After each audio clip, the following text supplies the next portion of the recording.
Joey Fitzpatrick, Peter Rudzinski, thank you so much for joining me today, where we're going to discuss the Log4j issue going on right now. We're going to keep it short and sweet. There's a lot of information out on the internet right now about it, but let's get right down to it for viewers who don't have a lot of time. Peter, I'm going to kick it over to you first. Give me what we should do or an organization should do right now about this issue.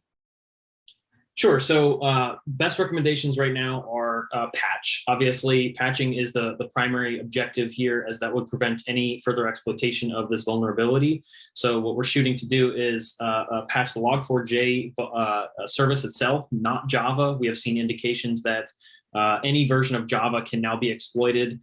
So patching Java to a particular version and relying on that is not effective.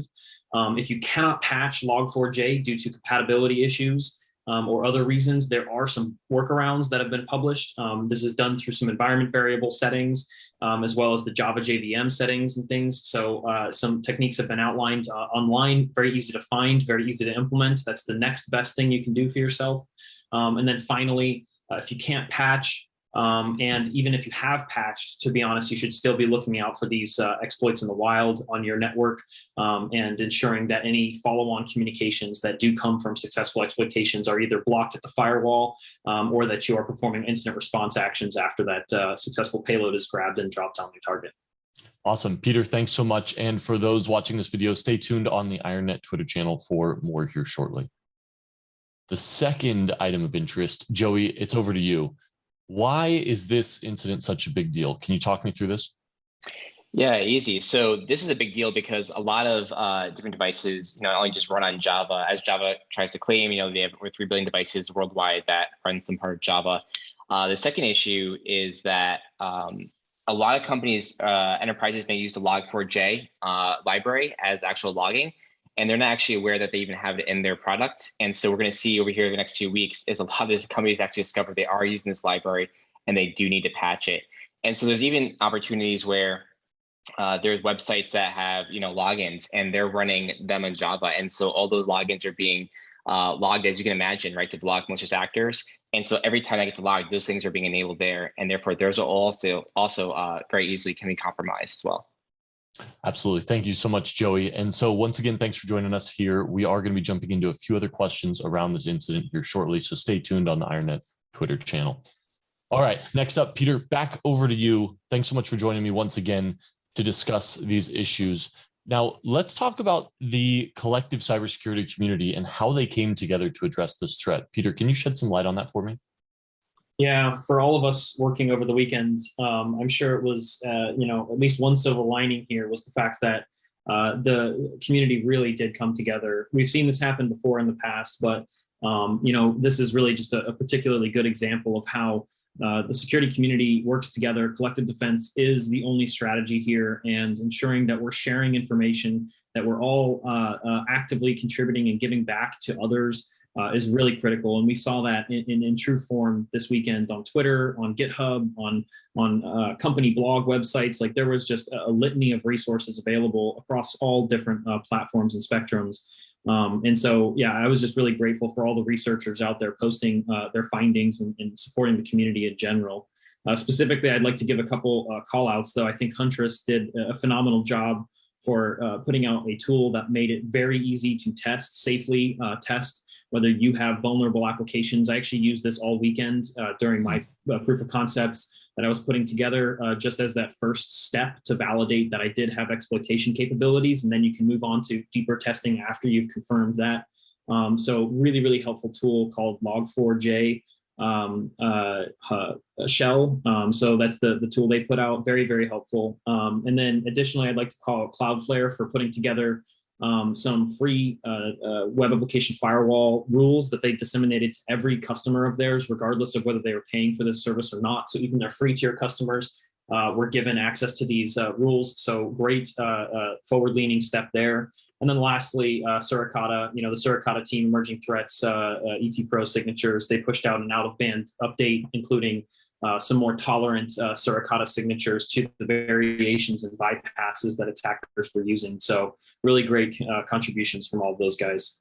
Absolutely. And that's what we love to see. Once again, that huge shout out to Huntress, another ForgePoint Capital company. So well done. And thank you for assisting the cybersecurity community come together and get this done. So let's move on to the next topic. Once again, we should have another video coming out here shortly on IronNet Twitter. Joey Fitzpatrick, over to you. What are the trends around this? I know each one of us here on this call, we actually dug in and gave our own predictions for another article that we put together. But talk to me about the trends specifically around this and what we should expect in the next few days, months, and potentially over the next year in regards to vulnerabilities like this. Yeah, Joel. So it's been kind of wild to see the past 72 hours how this kind of began as a POC, began with the mass scanning, and how folks have been looking to obfuscate this different attack in multiple different ways, and how they're trying to get into these different networks here. I think we're seeing it for trending is that, ironically enough, we have not seen a lot of it lead to ransomware just yet. But we think in the next week or so, that perhaps later this week, we will see ransomware actors begin to pick this up. In terms of other trends, we are looking at different botnets that are coming out that are really heavily using this exploit. And we're also looking at Cobalt Strike beacons being dropped as well on these different websites, as well as web shells as well. Yeah, and I think this is just another great example of, look, there are actors out there waiting for that next big exploit so they can immediately turn around and begin using it on targets. So Peter, over to you real quick. Give us your quick insights. Any other predictions or trends around this? Yeah, so two things that I'd like to call out. Firstly are check out my Twitter. I did post what the DNS communications look like as they leave the network when this exploit is successfully triggered using DNS as the protocol. But I'm very concerned because there have been a number of researchers commenting about how you can actually leverage the DNS communications here as a exfiltration channel. Very sneaky, very quiet.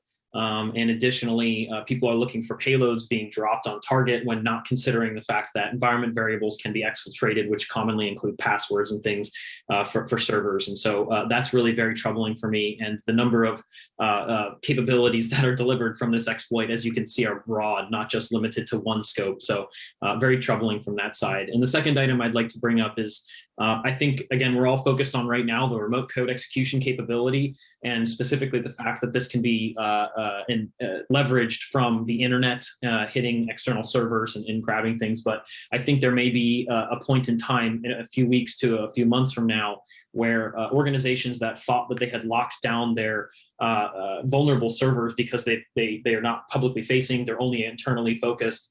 I think you may see companies think that they're secure and that is not an issue that they need to pay attention to, but this is going to be leveraged as lateral movement technique in the future. If I spot a vulnerable server that's running a vulnerable version of Log4j, and I can steal credentials from it or put a payload on target, why would I not do it through this mechanism? And so I think you're going to find a lot of companies who overlook that as a concern because they think it's internally accessible only, when in reality that's still something they need to pay attention to.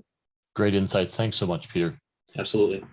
That leads us into our final question. And once again, I want to thank you, gentlemen, for coming together and putting this together on Monday as people are starting to respond to this. After the cybersecurity community spent their weekend digging into this, understanding it, and analyzing it. Joey, I want to talk to you real quick. What is IronNet specifically doing for not only the companies that we're specifically helping defend, but also the community as well? Yeah, so we actually published a blog post over the weekend kind of covering some of the attack, and we're actually updating it throughout the week as we discover new avenues of this attack.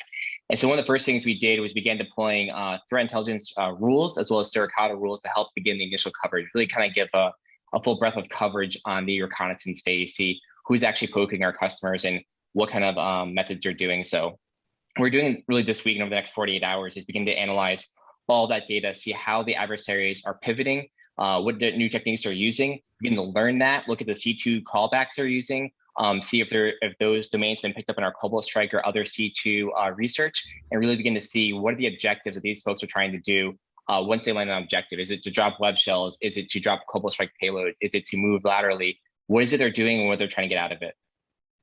I love it. And then, so not just the Suricata rules and threat intelligence rules, right? We have our hunt team actually moving forward across our client space, running queries that are more exploratory in nature, right? That where we can actually dig deeper into each and every network. And that's just the beauty of network detection and response.